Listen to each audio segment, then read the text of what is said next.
إنه منهج الإسلام، منهج الحب والمودة والرحمة.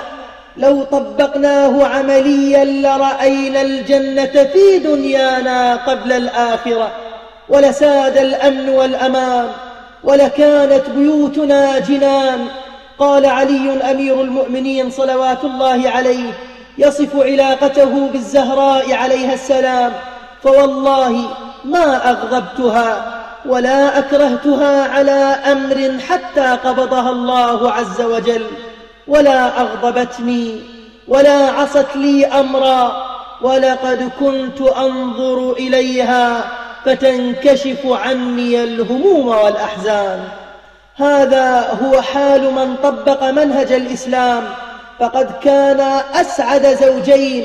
لم تكن سعادتهما بسبب مال ولا عقارات ولا شيء من متاع الدنيا، فقد دخل رسول الله صلى الله عليه وآله على فاطمة عليها السلام وعليها كساء من صوف الإبل، وهي تطحن بيدها وترضع ولدها، فدمعت عينا رسول الله صلى الله عليه وآله لما أبصرها، فقال: يا بنتاه، تعجلي مرارة الدنيا بحلاوة الآخرة، فقد أنزل الله علي: ولسوف يعطيك ربك فترضى.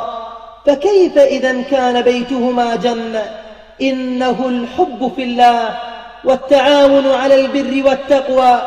قال الإمام الصادق عليه السلام: كان أمير المؤمنين عليه السلام يحتطب ويستقي ويكنس، وكانت فاطمة عليها السلام تطحن وتعجن وتخبز. بيت بسيط، حياة بسيطة، ولكنهما كانا يعيشان الحب في الله، كانا يعيشان في جنة الانسجام. وها نحن نستقبل الرواية الثالثة لشهادة الصديقة الكبرى عليها السلام، فلنأخذ العبرة منها ومن زوجها وعلاقتهما الطيبة. فلما حضرت فاطمة الوفاة بكت، فقال لها أمير المؤمنين عليه السلام: يا سيدتي، ما يبكيك؟ الله، كيف يخاطبها: يا سيدتي، ما يبكيك؟ قالت: أبكي لما تلقى بعدي. هي لا تبكي على نفسها، تبكي لما يلقى علي عليه السلام من بعدها. أبكي لما تلقى بعدي. فقال لها: لا تبكي، فوالله إن ذلك لصغير عندي في ذات الله.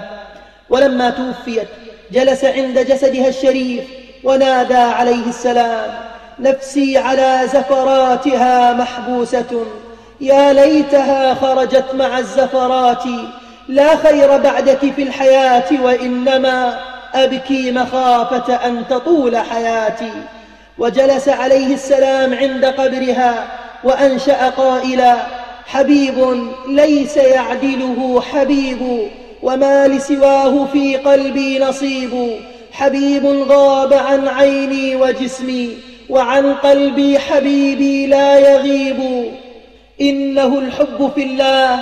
وقال كذلك مخاطبا لها: ما لي وقفت على القبور مسلما قبر الحبيب فلم يرد جوابي، أحبيب ما لك لا ترد جوابنا، أنسيت بعدي خلة الأحباب.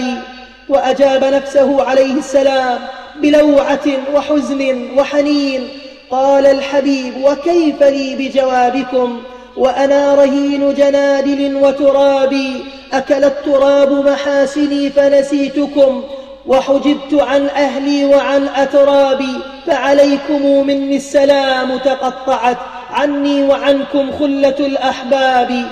ومن كلماته بحب الزهراء عليه السلام التي ربما أكثركم تحفظونها: لكل اجتماع من خليلين فرقة، وكل الذي دون الممات قليل، وإن افتقادي فاطما بعد أحمد دليل على ألا يدوم خليل، وكيف هناك العيش من بعد فقدهم، لعمرك شيء ما إليه سبيل.